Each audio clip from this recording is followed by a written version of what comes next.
As this year marks two significant hallmarks in the history of Nigeria, speaking during a meeting held at the FCT Abuja ahead of the Independence Day celebration, President Muhammadu Buahri recounts his major achievements as the military head of state. The president stated that corruption poses a clear danger to Nigeria, so won't relent in effort to eradicate it. This year marks two significant hallmarks in the history of our country.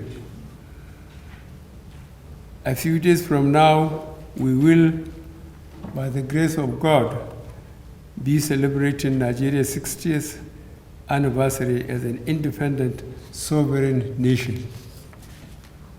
This summit also commemorates the 20th anniversary of the Independent Corrupt Practices and Other Related Offences Commission. The commission emerged as part of the measures that successive administrations in Nigeria have put in place over the years to fight corruption. As military head of state, I fought corruption headlong and held public officers who abused their offices or misused public funds to account. Furthermore, I introduced the war against indiscipline, one of various cardinal objectives was promotion of our cherished culture of ethical conduct, integrity, and hard work. I recognize in 1984, as I do even more now, that corruption poses a clear danger to Nigeria. So we cannot relent in efforts to eradicate it from our society. As I have often reminded Nigerians, I quote, "If we do not kill corruption, corruption will kill Nigeria," unquote. In my inaugural speech in 2015, I affirmed the determination of this administration to rebuild and reform the public service to become more effective and serviceable. I charge public servants to apply themselves with integrity to stabilize the system and solicited the cooperation of the legislative arm to maintain their brief of making laws and carrying out oversight functions. In the same speech, I called for the reform of the judicial system and for the judiciary to act with dispatch in cases, especially cases on corruption, serious financial crimes, and abuse of office. I believe that it is when the three arms and the three levels of government work together that government will be enabled to serve the country.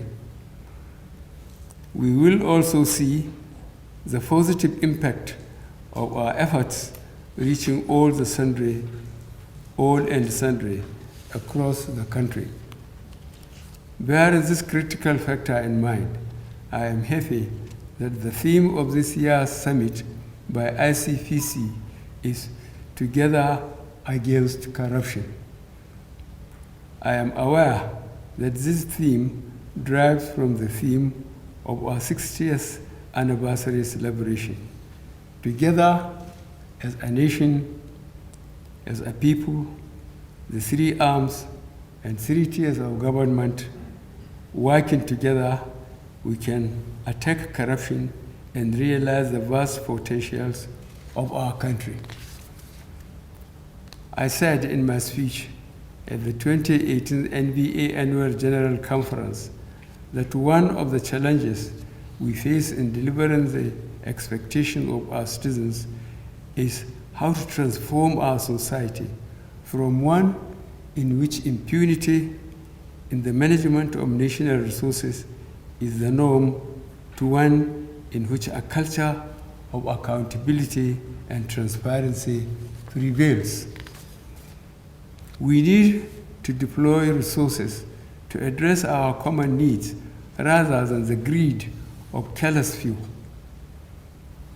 We need a corruption-free public sector to achieve this transformation.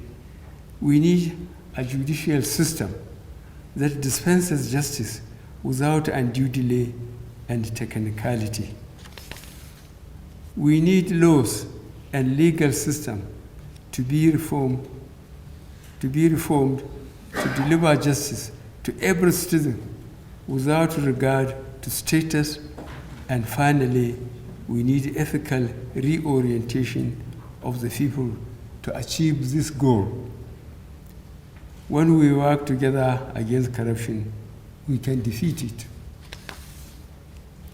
I want to commend the Office of the Secretary to the Government of the Federation and the Icpc for organizing this summit and including in the program an opportunity for the three arms of government to indicate their roles in meeting the aspiration of Nigerians to have a corruption-free society.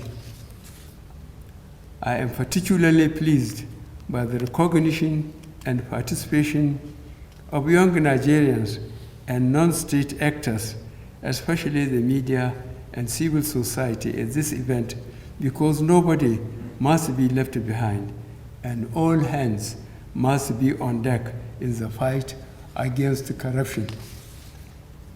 I wish to reiterate the role of preventive measures and public education and enlightenment against corruption.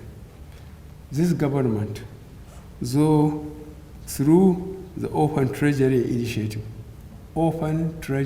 Initiative, Treasury Single Account, Government Integrity, Financial Management Information System, Bank Verification Number, and many more, is implementing different corruption prevention measures to track and retain government revenue for the use of the people. I commend the Icpc for its enforcement and prevention measures, including system review of capital and personal budget, regular analysis of the Open Treasury platform, enforcement action against diversion and mismanagement of public funds, working with FIRS to increase the number of companies and persons within the tax net, tracking of constituency project budget utilization for the benefit of ordinary Nigerians, and its monitoring of implementation of budget by the executive in key sectors like agriculture sector. The Icpc system studies and review, ethics and integrity compliance scorecard of MDAs are excellent preventive measures for detection of early warning signs of vulnerability of MDAs to corruption, and a way of assisting government take note of MDAs that are prone to corruption and deserve closer scrutiny of government and law enforcement agencies. I note that Icpc is documenting its work, achievements, and recommendations to government. I am happy to present the book marking its 20th anniversary titled Icpc and the War Against Corruption in Nigeria, Reflections for a New Vision, and 6 other publications, including the Nigerian Corruption Index, Constituency and Executive Projects, Tracking Initiative Interim Report 2020, the Ethics and Integrity Compliance Scorecard of MDAs 2020, Accountability for Security Votes, and Eradicating Electoral Corruption and Vote Buying. I am also happy to recognize winners of Icpc Youth Music and Essay competitions on promotion of anti-corruption values. The music and essay competitions organized by Icpc show the true character and grit of Nigerian youth. I urge them to seize the moment and also stand together with one voice against corruption. Let me use this opportunity to recognize and commend Opeyemi Peter Adeboye as winner of the Anti-Corruption Music Award, Chikezi Favor, winner of Junior Secondary School Competition, and Matilda Daniels, winner of the Senior Secondary School Competition. As I mentioned earlier, the importance of the public service to our anti-corruption effort. I am therefore extremely delighted to recognize and present the 2020 Public Service Integrity Award to two honest public servants who have demonstrated the will to look away from graft and corruption. CSP Francis Osagi Erabo of the Nigeria Police and Hamza Adamu Buahri of the Federal Ministry of Industry, Trade and Investment are both recognized and acknowledged as worthy Nigerians, public servants who make us proud. I congratulate all the awardees. Even though COVID-19 has not permitted the kind of ceremony that you deserve, Nigeria is proud of you. You are a pride to your families, institutions, and Nigeria. These public service awards remind us of the need for value reorientation and revival of ethics and integrity in national life. I am happy that the Icpc, in collaboration with the Office of the Secretary to the Government of the Federation and National Orientation Agency, worked together to prepare and present the National Ethics and Integrity Policy to the Federal Executive Council as part of the commemorative activities for Nigeria at 60. Federal Executive Council adopted this policy on the 19th of August 2020. I commend the Office of the Secretary to the Government of the Federation, Icpc, and National Orientation Agency for bringing to fruition this important priority objective of this administration. The National Ethics and Integrity Policy Project, government's aspirations for rediscovery of our cherished traditional ethical values of honesty, integrity, hard work, truth and justice, unity, faith, and consideration for one another irrespective of status or background. Corruption and corruptive tendencies are abhorrent to these core ethical values. We must all join hands together to fight corruption and return to our traditional values of honesty and integrity. I hereby use the opportunity of this summit to launch the National Ethics and Integrity Policy as a fresh roadmap to return Nigeria to these critical national values. Finally, let me use this opportunity to congratulate all Nigerians on our 60th anniversary and Icpc on its 20th anniversary. I urge all Nigerians participating in this summit to come up with recommendations on ways to further enforce our laws and prevent corruption in the public sector in Nigeria. Thank you, and God bless the Federal Republic of Nigeria. Speaking further, the Senate President Ahmed Lawan congratulates the President and Nigeria at large, while stressing on the need to stand out in the fight against corruption. I bring warm felicitations from the National Assembly of the Federal Republic of Nigeria. First, let me congratulate the President and all Nigerians on the 60th anniversary of our nation and the Icpc on its 20th anniversary. We are particularly delighted by the theme of this year's theme of Icpc Summit, which is Together Against Corruption, because it stresses that fighting corruption is our collective responsibility. And this was very amply demonstrated by the actions of the legislature and the executive in the fourth session of the National Assembly, when the bill to establish the Icpc was passed and signed by the then executive. So congratulations to the legislature and the executive in partnership. The 9th National Assembly was inaugurated on 11th June 2019. At our inauguration, we stressed that we will maintain a cordial relationship between the two chambers of the National Assembly and work together with the executive and judicial arms of government towards the realization of the yearnings of the people of Nigeria. This is without compromising on the doctrine of separation of powers. We have kept our words and ensured the necessary synergy, particularly between the legislature and the executive. Since then, the partnership has yielded improved service delivery, transparency, and accountability in the utilization of approved funds in our budgets.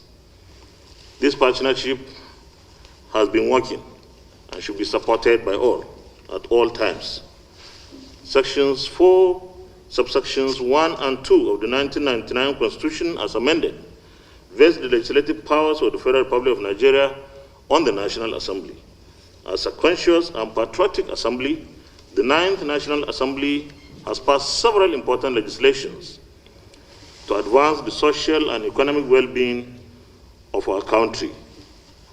Some of these bills that were passed that have received presidential assent contain important anti-corruption components.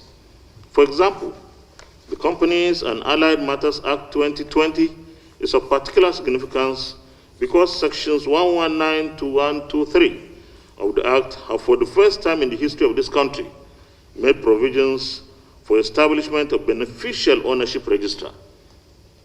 This has far-reaching implications for control of corruption, money laundering, and investigation of assets by anti-corruption agencies. Part of the critical anti-corruption function of the National Assembly is oversight function.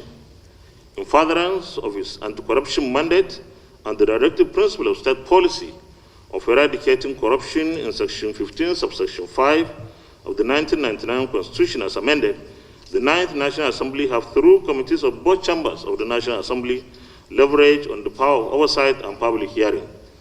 Exercise of these functions is part of the demands of transparency, accountability, and open governance that are vital components of the change agenda. Public hearings and the revelations they generate should be seen as part of the legislature's contribution to the war against corruption in Nigeria. I therefore call on Nigerians to support legislative investigations and urge heads of ministries, departments, and agencies to respect and honor invitations by relevant committees of the National Assembly in this all-important task of governance. The prize of leadership is certainly openness and transparency. The National Assembly will continue to shine the light on any MDA or government procedure that lacks transparency. I commend the Office of the Secretary to the Government of the Federation, and indeed, the Independent Corrupt Practices and Other Related Offences Commission, Icpc, for organizing this second National Summit on Diminishing Corruption. I also commend the Icpc for a spirit of collaboration with other institutions of government. Icpc organized a retreat with anti-corruption committees of the National Assembly recently to intensify synergy with the legislature. As the theme of the summit suggests, we need to work together as Nigerians, as arms and institutions of government to roll back corruption in our country. I believe that we can achieve our targets with a united front. I urge this summit to come up with actionable steps to rid Nigeria of corruption and forward proposals requiring legislation to the National Assembly for action. We shall endeavor to live up to the yearnings and aspirations of the Nigerian people at all times. Once again, congratulations, Nigeria. Congratulations, Mr. President. Congratulations, Icpc. Thank you for listening. The Chief Justice of Nigeria, Tanko Mohammed, also aired his view. And the successful virtual hosting of the second summit on diminishing corruption in the public sector. The journey has not been an easy one. It has daunting challenges and unpleasant moments had emerged at different times to test the resolve to fight corruption to a standstill. Your scorecard, by all standards, is fascinating and portends more glorious days ahead. In every nation, including the developed ones, the fight against corruption has never and will never be an easy one. In most cases, if the dynamics of combat are not properly engaged,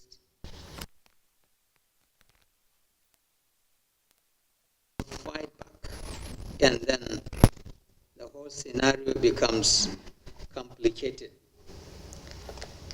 To make a remarkable impact in this enterprise, the political will must be coherently defined and emboldened to avoid any impediments and suspicion, as the general populace is often contemplated or is tempted to attribute it to a deliberate and orchestrated witch hunt for perceived political or business force. Permit me to align this train of thought with the quote from the great work of Daniel As, where he stated, "What mattered was not what happens to you, but how you handle it." Self-command is required to overcome the dangerous misinformation of our emotions, and because, for the most part, the self is the only thing that we can command. We have no control, ultimately, over what people do or think. What we can influence is our understanding of these circumstances and how we respond to them, unquote. The fight against corruption, Your Excellency, should be waged without recourse to any extraneous considerations, creed or race. Any action or policy that is laced with sentiments hardly makes meaningful impact. And incidentally, that has been the bane of some of our policies, failures in our nation. It is now incumbent on us at this turn of events to introspect with a view to evolving a new well-encompassing strategy so that we can wholeheartedly win the trust and support of the Nigerian masses. We should endeavor to be people-centric and all-inclusive in our approach to every issue and policy bordering on the Nigerian project. We have to rejig our strategy and the tactics of fighting corruption. Our entire criminal laws have to be thoroughly appraised and updated so that those aspects that are primordial and out of turn with modern trends can be reviewed. This exercise, which has to be collaboratively be done by the executive, the legislature, and the judiciary, should not be made an ad hoc affair. As new trends emerge day in, day out, such effort will largely help to completely phase out those archaic criminal laws that are antithetical to modern civilization. It is always embarrassing when some of our overzealous security agents hurriedly bring the suspects to court without due diligence or any iota of preliminary investigations. In most cases, it is when the trial commences that they begin to look for evidence to prosecute them. This act is not only condemnable, but also a major cog in the wheel of speedy dispensation of justice. It is equally accounted for the high number of cases pending in our courts across the nation. We need to borrow a leaf from other climes where things are done rightly with the expertise, commitment required, so that we don't keep repeating the same mistakes and expect to make progress in our criminal justice administration, especially in the fight against corruption.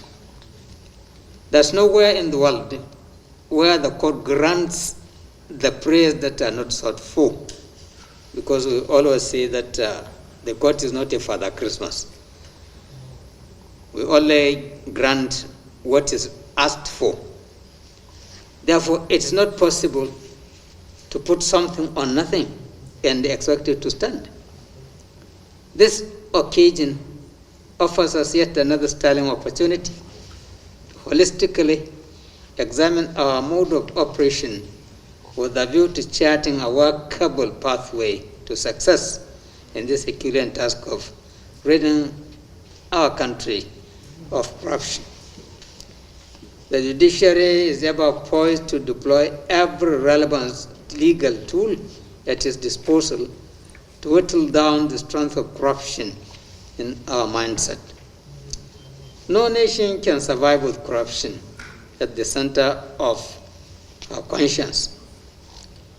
We have, over the years, handled several corruption cases and given complimentary judgments to convey a strong message to those with insuperable penchant of corruption in the country.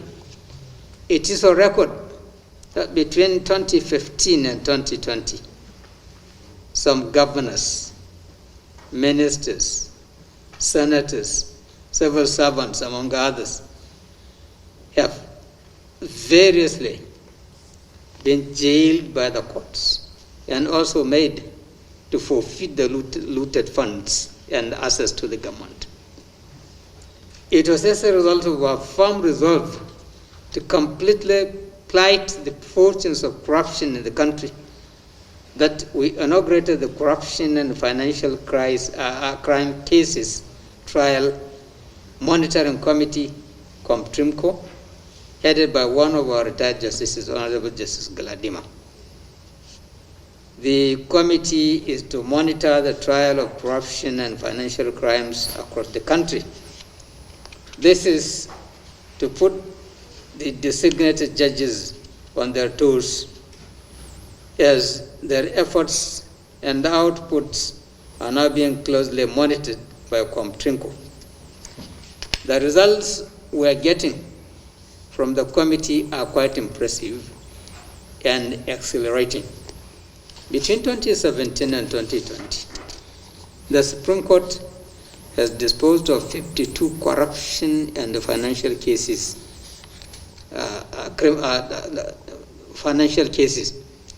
Now, within the same time frame, the Court of Appeal had disposed of 121 cases. The Federal High Court disposed of 19 cases. High Courts of the Federal Capital Territory, 10 cases. And all state high courts, almost 188 cases.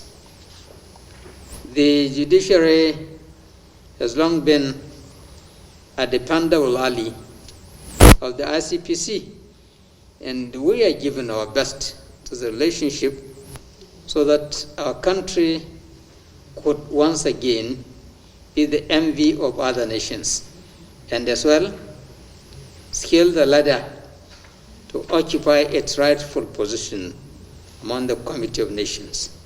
Surely, our green, white, green national flag shall soon be hoisted among those countries where trust, honesty, and integrity take the center stage of their national lives.